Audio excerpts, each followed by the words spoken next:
This is the Coffee Playdate podcast, and I am Dr. Olga Dengar, hospitalist, mom of 3 under 6, and a life coach for women physicians and professionals. On this podcast, I spotlight entrepreneurs and doctorpreneurs who are doing incredible things beyond traditional medicine. You'll hear the real-life stories behind their mindset shifts, the challenges they've overcome, and the practical advice that they share to support aspiring entrepreneurs on their own paths. Welcome to the Coffee Playdate podcast. I have a very special guest with me today, Dr. Bonnie Koo. Welcome. Hi, thanks very much for having me. Bonnie, do you drink coffee? I do. And how do you like your coffee? Well, it depends if I'm having regular coffee or an espresso drink. Right now at home, I only drink espresso drinks because I have a machine. But when I drink regular coffee, just with milk, no sugar. And what about Half your and half, I should say. And how about your espresso? How do you like that? I drink a flat white Oh, wow. with Okay. whole milk. Perfect. I love cappuccinos. It's like my go-to. Yeah. All right. So we're going to play our first game. It's a rapid fire questions game. I'm going to ask you to choose between one answer or the other. You don't need to give any explanation as to why you're choosing one over the other. Just go with your gut instinct. Okay. So first question is budgeting or investing? There's no context, so I'm like, well, it depends. But I'll start with budgeting. Good. About investing in yourself or investing in your business first? Yourself. How about telederm consults or recording your podcast episode? Podcast. And last question is coaching clients one-on-one or hosting a money mindset retreat? Hosting the retreat. Awesome. Next game is take a sip. So the same concept, but this time we're both answering the question. And if our answers match, then we take a sip from our coffee cups. First one is planning ahead or making in-the-moment decisions? Planning ahead. Planning ahead, me too. Yeah. Cheers. Next one is credentials or confidence? Ooh, confidence. Confidence. You can always get credentials later. Yeah. Next question is creating a skincare product or learning a new language? Oh, that's hard. Creating a skincare product. I'm going to go with learning a new language. And the last question is making pasta at home or eating out at a restaurant? Making pasta at home. I'm going to say eating out. Okay, perfect. So Bonnie, can you tell us a little bit about yourself? Sure. So obviously I'm a physician. I'm a dermatologist by training, and I took a bit of a detour from practicing medicine to starting an online business. I'm primarily rooted in financial education and personal growth. And so what's interesting about this recording, Olga, is I am literally in the midst of changing everything. So what do you mean by changing it? Like which direction do you see your business going? So I think I'll be retiring coaching for the most part. And, I felt weird saying this, but I was just texting some friends actually recently. I'm like, I'm just going to own it. Like I am an influencer. I don't know any other word that I can use, thought leader, whatever. And, I'm going to be doing consulting and brand partnerships, but really it's through lifestyle. I feel like I'm becoming more of a lifestyle brand and combining my dermatology knowledge, skincare. I'm 48, I'm perimenopausal, all those things, all the health things that are now like more on top of mind. I have an 8-year-old son with ADHD and we don't do traditional schooling. And so these are just topics that are really important to me right now. And I know I have a lot to share, and I know people need to not like know what I'm doing specifically, but this is information that I know people need. And I'll still talk about money, obviously, because I think it's all related, right? It's like, so yeah, I literally just updated my Instagram bio like a week ago. So it doesn't say whatever it said before that was more money focused. And so that's kind of the direction I'm going. I actually just joined Betsy Crunch's. Do you know Betsy? She's Lady Spine Doc. So she just started, it's starting in a week. She created a 4-week mastermind program to help health professionals grow their personal brand and influence. That's incredible. That's totally different from what you were doing before. It's interesting. Like it is, but then in some ways it isn't. I feel like I've always shared my life to some degree and, with what I do. So I think it's just doing it more. That part actually scares me because it's going to require me to be in front of the camera more, which on one hand, I'm used to speaking and things like that, but this is going to require more than I'm used to. And I've definitely noticed I have some fear of being judged, the usual. And so I've decided it's going to be a fun challenge. Absolutely. And you're going to grow so much from it too. And you look Yeah. amazing for 48, by the way. Thank you. So, how do you think your definition of success has evolved over time? Because now you're going through this transition in your business. Maybe your definition of success is also changing with that.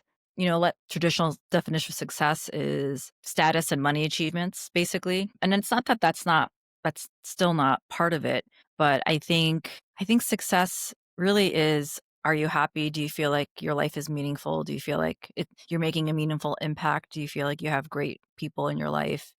And do you feel like you've reached your potential? I think that's kind of like but the money and the achievement stuff is nice too. I think it kind of all goes together, you know? Yeah, Because if you have lots of money and achievements, but you're dead inside, like, that's not success, or you're not absolutely. taking care of yourself. It's kind of the whole package. Of course, because if you have more money, then you can grow more and you can do other things that bring value to people. But I think the more important thing is like, are you feeling fulfilled in your own life? Mm. And like you mentioned, are you aligning with what's important to you? I think that's Yes, much important. alignment. I think that's such a great word because I think that's what I was feeling the last few years, like something just wasn't aligned. Good. I hope this takes you in a new direction and brings fulfillment to your life for sure. Yeah, me too. Now, in the past, as you were creating Wealthy Mom MD, what kind of mindset shifts did you have to have going from being a dermatologist to building your own business? Oh, that's a good question. The for me, starting the business and running it wasn't particularly difficult from a mindset perspective or even a doing perspective. I think the part that's difficult and continues to be difficult, I think, in any business is being okay with the ups and downs and like not tying your sense of worth to the success of the business. I think that has been the most challenging part for me because I'm an action taker. I think most, you know, type A physicians are. So that part wasn't a problem. So I think it was really like encountering my first quote unquote failure. I think that was the hardest part. So I guess the mindset shift, I feel like I'm still learning this lesson is that, really being able to see it as an unwanted result, but not because something's wrong with me, if that makes sense. Yeah, that totally Because when makes you're sense. in that mindset, you can't problem solve. Yeah. Everything just So, kind of shuts down and you don't have the clarity mhm, that you need to move past this challenge. exactly.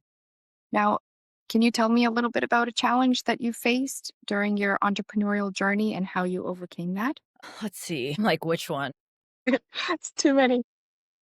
I think the biggest challenges I've had was maybe like not making the money that I wanted, or yeah, I feel like that's sort of because like there's other challenges like people, like hiring the right people. Staffing is one of the hardest parts of being a business owner. But I think, yeah, like when you're projecting something and it doesn't work out, you think like you don't make the number of sales that you want because, money is needed to run the business to not just pay myself, but to pay my assistant, to pay for the services that we're paying to keep the business afloat. And I think that's still been like challenging for me to, because you have to, I guess, kind of be okay with it until you build a certain level of stability in the business and, build like a business emergency fund and all that kind of stuff. Like there's all these structures that have to be in place to kind of mitigate risk. Did you get any business degree or any business background to start up your business? Not like an MBA, but I did take courses on how to run a business, how to, grow an email list. So like all the different parts that come with an online business, I did take classes on that. Yeah. Did you find those helpful, or did you think that maybe having mentorship was the more useful thing in terms of business It's growing? probably both, but like I think the learning was very useful. Like it's funny, like when I think about where I was when I first started versus, I really enjoyed learning it.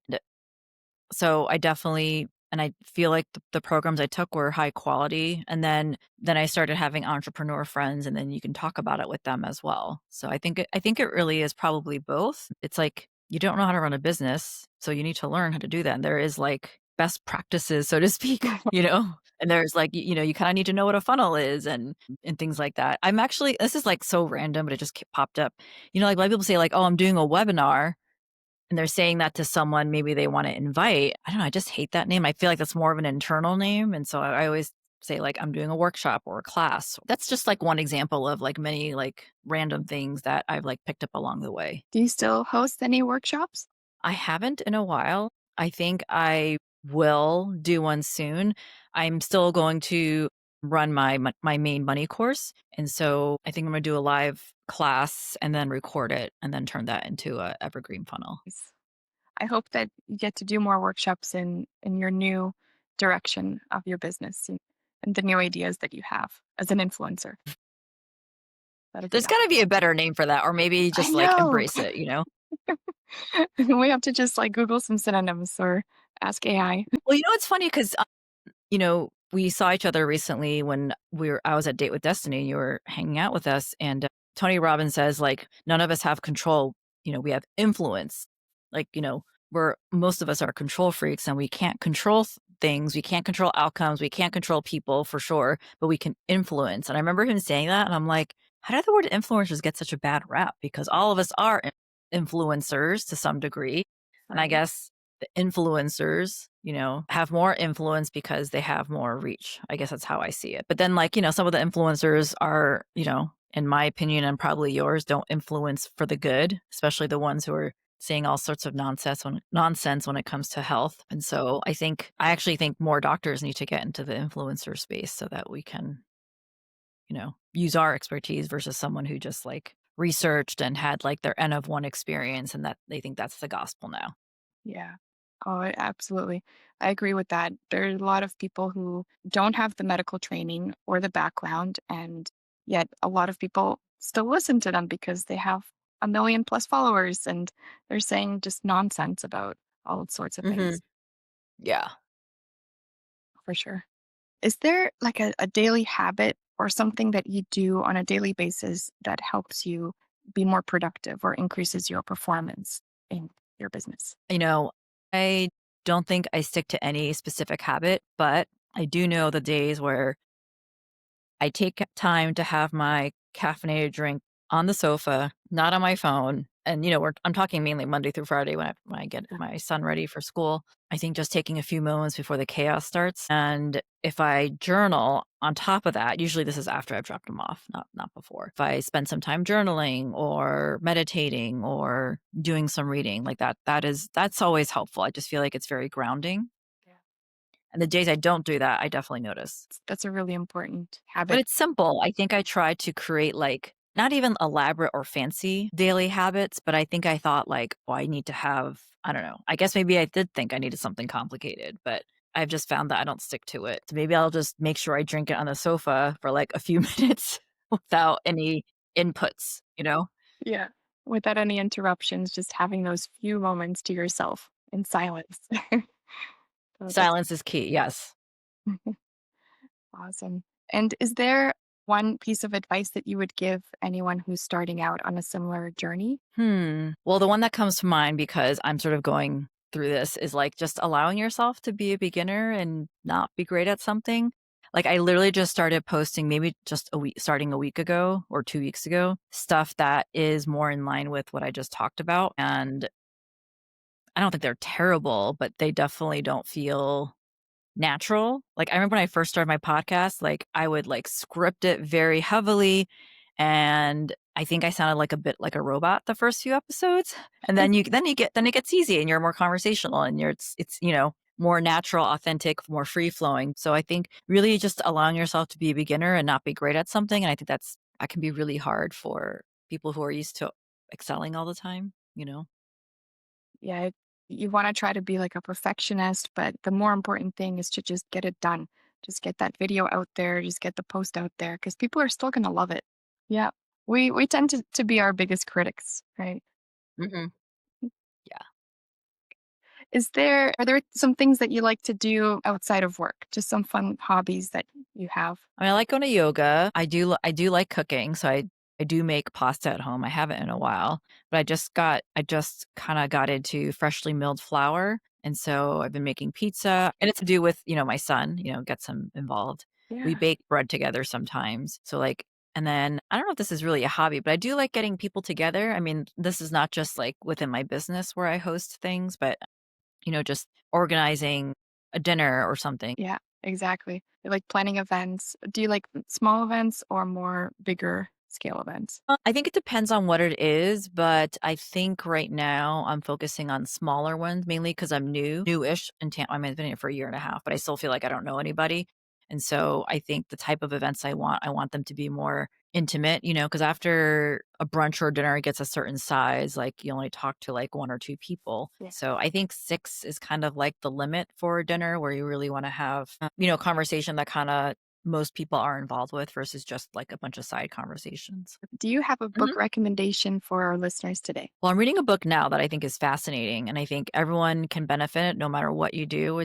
The book is called Cues, Cues, like body cues, by Vanessa Van Edwards, and she's a body language communication expert. So, just talks a lot about the body cues, and I'm only on like chapter 2, I think, but the part that she talks about the most is like she defines charisma as having the perfect balance between being warm and being competent. It's like that balance. Like, and so usually you lean too much warm or too much competent. And she has this like little chart and it's like too warm, too competent, charismatic. And then the other quadrant's the danger zone, she calls it. I think it's going to be helpful for anyone who wants to command not even like power and respect, but just, the people that people admire because they have great charisma and they're kind and they're clearly competent. That is something you can improve. It's Yeah. natural for some people, but just because it's not natural to you doesn't mean you can't learn to do that. Yeah. Oh, for sure. And I feel like COVID hindered a lot of that learning because we were kind of hidden away from everybody. We didn't have as much social interaction as we would have. And I think our Well, communication especially for skills the have younger suffered. people. Yeah, Yeah. for sure. All right. Well, thank you so much, Bonnie, for being on our show today. It was a pleasure having you Thank you so much for having me. and hope to have you on a future episode again. Thanks for tuning in to the Coffee Playdate podcast. This episode is designed to help you stay driven, aligned, build momentum, and take action on your entrepreneurial journey. That's my Dhamma method in motion. If you enjoyed this conversation, hit subscribe and share it with one other person who you think would benefit from it. And when you're ready to live life on your own terms, book a discovery call at coacholgamd.com to see if one-on-one coaching with my Dhamma method is your next move.